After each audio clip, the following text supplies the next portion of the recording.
All right, everybody. Well, welcome back to TNTT, Truth Not Trash with Tim. And we're going to continue our special on the Constitution. I'm not really sure how many this is going to take because we're going to talk about Article 1 today. Article 1, and once again, I got all my notes and my writings and all the things I want to talk about. But Article 1 is large. It's the biggest section in the Constitution. And so, I mean, gee whiz, it has, I want to say, let me look to make sure, I think it has 9 or 10 sections in it. Yeah, 10 sections, all the way down to powers denied by the states. So there's a lot of stuff in there.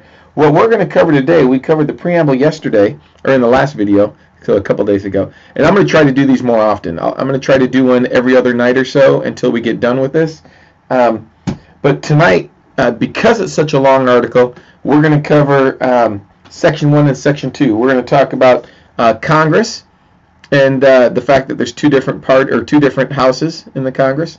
And we're also going to talk about the House of Representatives. And then next video, we'll get into the Senate. But what I really want to do, and I think this will be fun, so bear with me for a minute. What I really want to do is I want to do something motivational at the beginning of each one of these videos. So I found this clip. Let me see. I'm pretty sure I can make it big. And whoop.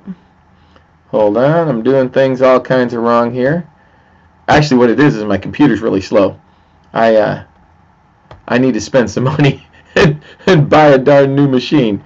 But we are going to play this, and this is going to be fun. At least I hope it's going to be fun. And I will, I'll attach a link to this video. But this is from back during the World War II times, and it's video from even earlier to that. But it's interesting. So let's check this out. It's only about a minute and a half long.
Now, isn't that cool? I just think it's a pretty amazing thing to look at the history of our nation and what we've been through and the things we've done, the places that or the people who have fought for us and the people who have died to keep our nation the way it is, all the way back to the Revolutionary War. So. Set the tone, right? So we're patriots. This is some patriotism, and I'm going to read a little bit. And remember, I told you about this book. Let me see. There you go. Awesome book. I mean, if you can't sleep at night, this book is for you. However, got a lot of great learning. So a little bit of context of why the Constitution was written the way it was written. So this is going to take me a minute, maybe 45 seconds to read this little section to you, but it's going to give you a taste. It's going to give you a taste. So political thinkers of the day adopted what we call today as civil libertarianism, or the organized articulation of the fear of abuse of power and the people's need to sustain a militia and to keep and bear firearms. Ooh, don't want to let the left hear that, do we? They were interested in due process, a term derived from the advocacy of jury trial, the right to file for petitions of habeas corpus, opposition to cruel and unusual punishment, and it all flowed from the concern for government's capacity for abuse. So the Constitution, and I'm going to go back and forth, the Constitution is here to limit the government. That's right, to limit the government, not to limit the people. Okay, so we got to keep that in mind. So where was I? For government's capacity of abuse. Other libertarian beliefs revolved around freedom of speech, petition, assembly, and religion, and freedom of the press. Except for religious practices, all of the freedoms dealt explicitly with political issues. Free speech meant the right to address publicly the shortcomings of government.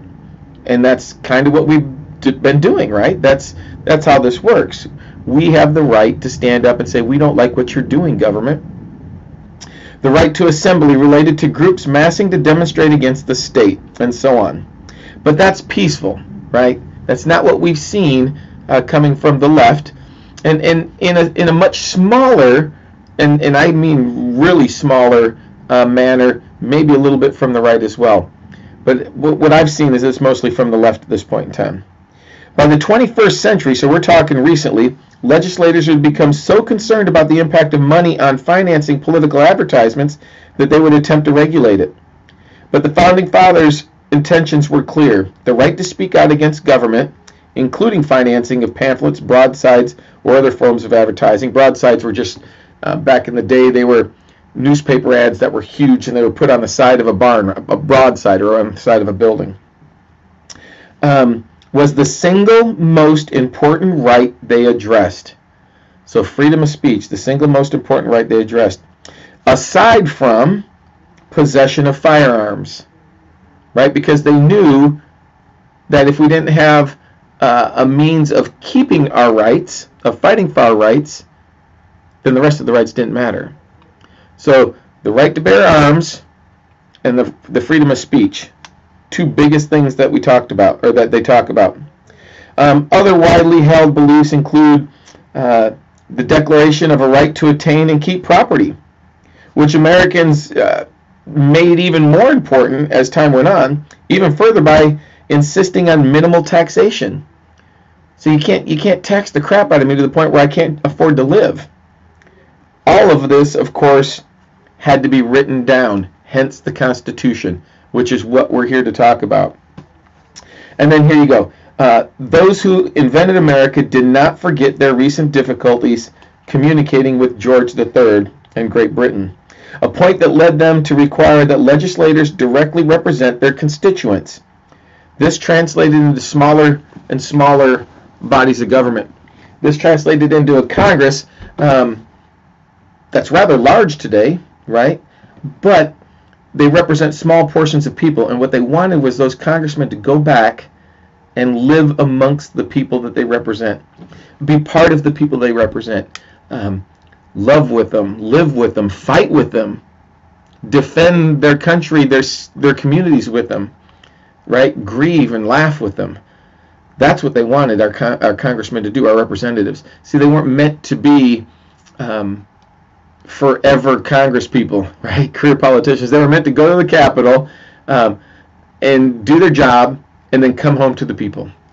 So, little context there, right? So let's get right to the meat of the darn thing. And I'll pull it up. Give me 1 second. Let me change screens real quick. And I'm going to go over here. And we are going to pull up our interactive Constitution. And we're going to make that bigger than me because that's the important part. So once again, I'll put this link on this video in the comment section like I did last time. It's already in the last one, so hopefully you have that opened already, and we're going to go right at it. So last week we read the preamble. We, the people of the United States, in order to form a more perfect union, establish justice, ensure domestic tranquility, provide for the common defense, promote the general welfare, and secure the blessings of liberty to ourselves and our posterity, do ordain and establish this Constitution for the United States. So we don't have to go over that again, but that is, once again, that's not the law, but that's the reason why we have the Constitution, and that's an abbreviated portion of it. So Article 1, Section 1, the Congress. And you can see right here, this is where I'm at. Let's highlight that. Right, so that's where I'm at. All legislative powers herein granted shall be vested in a Congress of the United States, which shall consist of a Senate and a House of Representatives. So two bodies, a Senate and a House of Representatives. So we're going to say Senate and Congress is what we're going to say, shorter term for House of Representatives, as we talk and articulate the differences between the two. All right, Section 2. Let's read paragraph 1. So Section 2, the House of Representatives. So the Congress in this case, right? The legislature. The House of Representatives shall be composed of members chosen every second year by the people of the several states, and the electors in each state shall have the qualification requisite for elections of the most numerous branch of the state legislature. Basically what it's saying is that, remember we talked about how the Founding Fathers wanted short terms and people close, representatives close to the people they represent? Kind of not like what's going on right now, right? So this is saying short terms, 2 years. And it's also saying that the states and the communities are going to elect these people. So let's move on to Section 2. And we'll tear things apart as needed. Let's see. Right here. So, no person shall be a representative who shall not have attained to the age of 25 years and been 7 years a citizen of the United States, and who shall not, when elected, be an inhabitant of that state in which he shall be chosen. So basically it's saying, it's telling us who can be chosen to represent us in Congress. Saying that that person has to be at least 25 years old, has to have been a citizen for at least 7 years.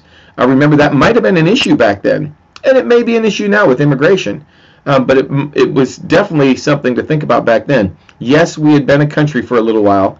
Before the Constitution was written, we were operating under the Articles of Confederation, but the chance was there that they might not have been a citizen for 7 years. So that was the rule. And then they have to live in the state where they are chosen from. So self-explanatory. Once again, I don't think the Constitution has a lot of room for error. People that want to interpret it in different ways are doing it for other than patriotic purposes. And we're going to talk a lot about that when we get to the amendments, how different people interpret the different amendments. Okay, paragraph 3. Paragraph 3. Representatives, and mine splits into 2 pages, so give me a second. Representatives and direct taxes shall be appointed among the several states which may be included within this union, according to their respective numbers, which shall be determined by adding to the whole number of free persons, including those bound to service for a term of years, and excluding Indians not taxed, 3/5 of all other persons. The actual enumeration shall be made within 3 years after the first meeting of the Congress of the United States, and within every subsequent term of 10 years, in such manner as they shall by law direct.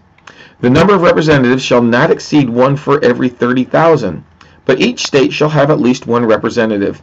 And until such enumeration shall be made, and this goes into at the very beginning where they dictated how many representatives came from each of the original states, because they hadn't done a census yet, right? So entitled to choose 3. So it says, the state of New Hampshire shall be entitled to choose 3, Massachusetts 8, Rhode Island and Providence Plantation 1, Connecticut 5, New York 6, New Jersey 4, Pennsylvania 8, Delaware 1, Maryland 6, Virginia 10, North Carolina 5, South Carolina 5, and Georgia 3. So let's unpack this a little bit. So what this is saying is it's dictating how many representatives a state can have based on population. And when we get to the amendments, you'll notice that some of this was changed as far as who is considered part of the population. Once again, we need to try to not judge what was going on in the 1780s based on our current moral standards. Unfortunately, that's what happens.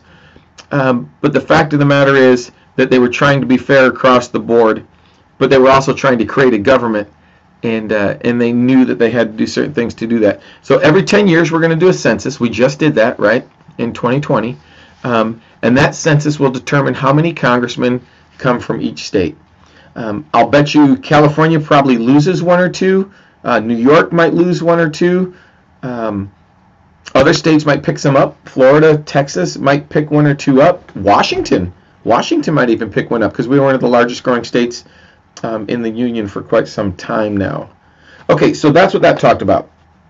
Talked about the census and how many congressmen will come from each state and why. Okay, let's continue on. Let me scroll down here. And we're going to add these 2. Actually, no, we're just going to do them 1 paragraph at a time. So the next paragraph, which is the 5th paragraph, I do believe. 1, 2, 3, 4, 5. 1, 2, 3, 4. Yep. It says, when vacancies happen in the representation from any state, the executive authority thereof shall issue writ of elections to fill such vacancies. Basically what it's saying is it's up to the states to fill those vacancies. If I were a Republican congressman and I were to die in office, resign, get sick, not be able to perform my duty, whatever it is, I had to be replaced. The state of Washington, i.e. the governor, would be able to replace me until the next election. That's what happens in most states.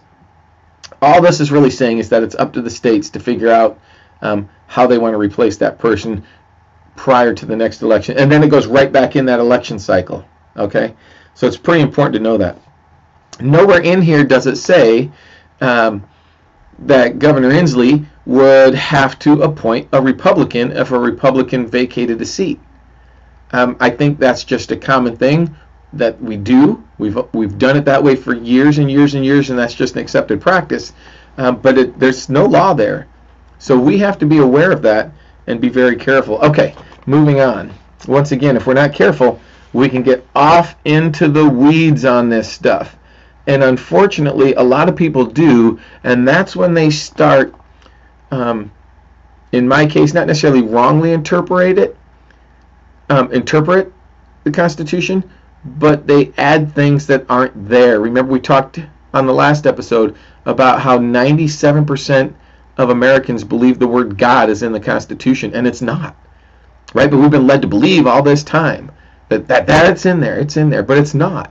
I'm not saying that the Constitution isn't based on religion and based on Christianity. I think a lot of it is, and I think the moral beliefs of our founding fathers led us to what we have here, the Constitution, but they don't say God in it, and yet that's what most people believe, and that's because of self-interpretation. All right, the last paragraph, so paragraph 6, now this is a big paragraph, even though it's only 2 lines long. The House of Representatives shall choose their Speaker and other officers, and shall have the sole power to impeach. So I'm going to set this down for a second. We're going to unpack that a little bit. So, choose their leadership is what they're talking about. The Speaker of the House. The Speaker and the officers of the House. So typically what we see is that whoever has the majority, we're just going to go in this case. Whoever has the majority, so in this case the Democrats, not by much, mind you, and I think if it wasn't for VF, they wouldn't have any. But they are going to be able to choose because they have the majority of votes. So common sense would say that the majority of votes are going to choose the speaker. So let's say that they choose Nancy Pelosi again. God forbid. Boy, I sure hope that she decides to retire, because she's no good for our nation. But I digress. I apologize. That's not where I wanted to go. But let's say that they vote for Nancy Pelosi. Well, Nancy Pelosi would get in. But let's consider this. There's nothing there that says that it has to be from a particular party. If the Democrats have the majority, they don't have to elect a Democrat. Let's say that it's a split House like it is right now. I think there's 210, 211. I could look it up. I'm not going to go that far with it right now. Republicans, 220 something Democrats, right in that realm somewhere. So it's really close. But let's say that they get together, and the person that the Democrats put up, let's say they put up Nancy Pelosi again, and the Republicans put up a moderate Republican. I'm not going to go so far as saying rhino. I think the Republicans have, in general, in the federal government, have lost their way. But that's another story, and that's another podcast or another video. But let's say they put up a moderate Republican. So all the Republicans vote for this guy, and a handful of the Democrats vote for this guy. So theoretically, we could have a Democrat-controlled House of Representatives, and yet still choose a Republican or a semi-conservative Speaker of the House. So it can happen. The Constitution doesn't specify that it has to be part of that party. So that's important to know. So once again, that is Section 1. So a recap. Talks about the separation of the two houses. That's in Section 1. Section 2, Article 1, Section 1. Article 1, Section 2 talks about the House of Representatives specifically. It says how the members are going to be chosen. It talks about the eligibility to become a member of the House of Representatives. It talks about the census and how many representatives get to be sent by each state and why. Talks about vacancies and how they get filled. And it also covers how they choose their speaker and their leadership. And then last but not least, it says here, shall have the sole power to impeach. Now there's where I'm going to get off on just a little bit of a tangent.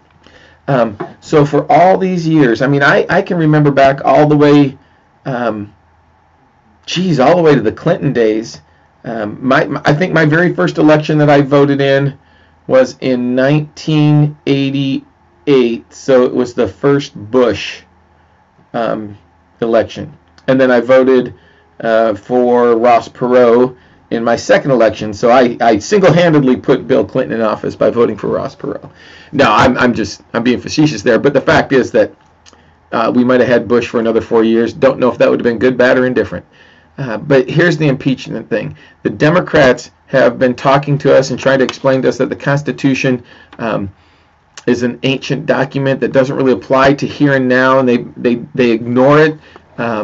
They downgrade it, they try to reinterpret it, and they've been doing this for years and years and years. But now all of a sudden when they want to impeach President Trump, man, they quoted from it word by word by word, right? Because what it says is that the Congress has the sole power to impeach.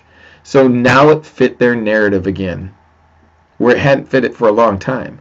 So the Congress has the sole power to impeach. What that says is that nobody else can start an impeachment or carry on an impeachment process hearing but Congress on the federal level.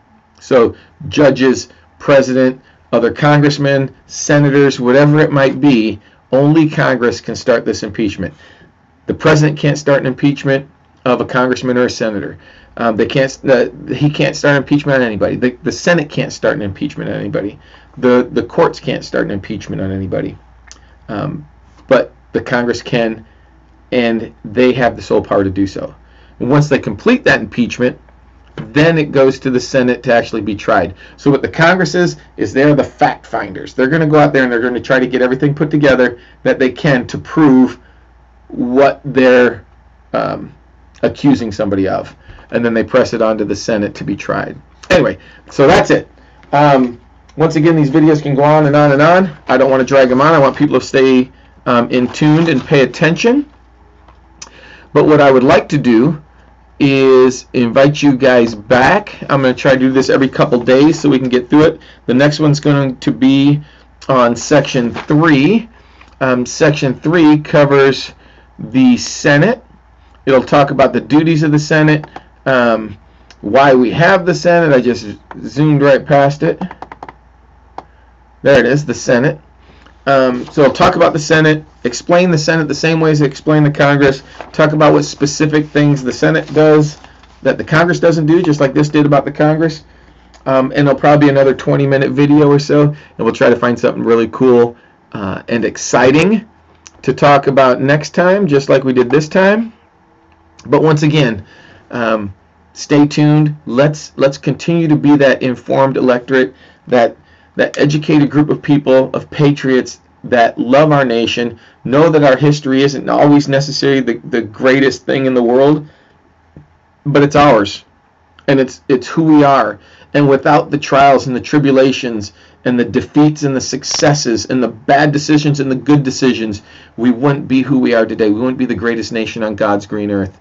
All right, so come back, see me for Section 3 or Episode 3. Review Episode 1. I'll get some links down there, and we'll keep this going. So God bless you, God bless America, and you guys have a great evening. Good night.